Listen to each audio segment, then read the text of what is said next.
Welcome back to another edition of Homebuyer University. Today we'll be talking about gift funds. If you're lucky enough to have family that likes you enough to give you a gift to help you buy, there are right and wrong ways to do it. So let's set you up for success to receive those gifts and help you buy that home.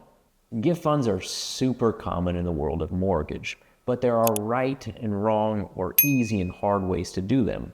And what we ultimately want to make sure is that we're making the process as easy as possible as we can for the people who are giving the gift.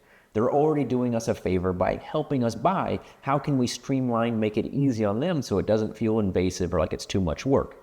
Because a little wrong step in the beginning could make gifting incredibly difficult throughout the process. So let's dive into how to be successful in receiving those gift funds and helping your giftor have the easiest time possible.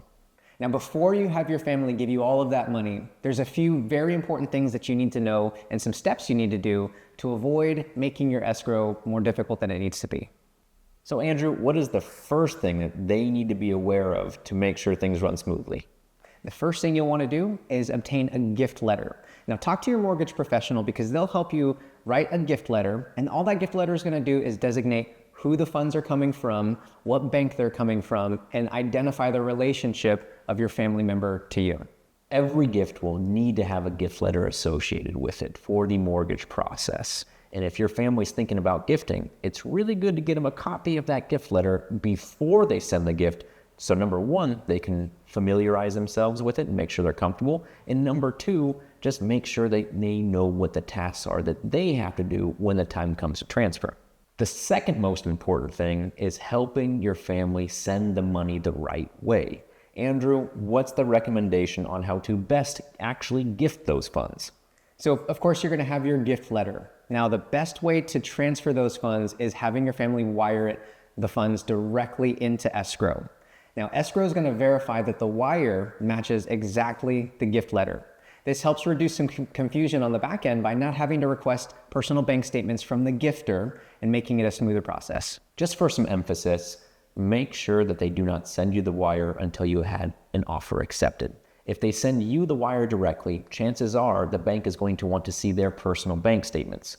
A nice way to avoid that is to wait until you have an offer accepted and then have them wire the money directly into escrow. And in that way, they only have to show the gift letter and the wire details to make sure that those match up, making it significantly easier and less invasive on the people helping you out with that gift.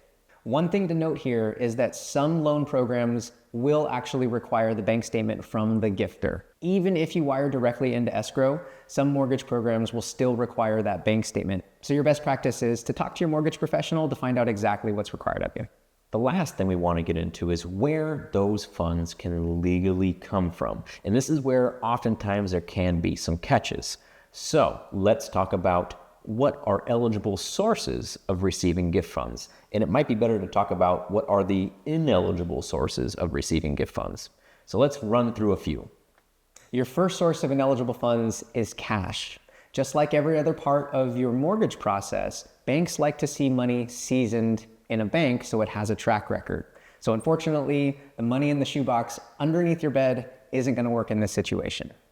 The second source of ineligible funds is going to sound a little weird, and it's actually trust accounts. A lot of older family members oftentimes will have their assets in a trust to protect them. However, they're not allowed to gift out of a trust. And why is that? A trust is considered a legal entity, and an entity cannot give funds. It has to come from an individual. So checking with the people who are giving you those gift funds to make sure it's not coming directly from a trust account is going to be super important because it has to come from an individual account, not an account under the name of a trust. The third reason your funds may be ineligible depends on the person that they come from. Unfortunately, you can't just find a random person to gift you some funds for your mortgage. There's got to be some familial relationship between you and the gift donor. That relationship will be documented on the gift letter, and there are several acceptable sources, but also several unacceptable sources. So make sure that you have that relationship dialed in and communicated to your mortgage professional to make sure it's the right one.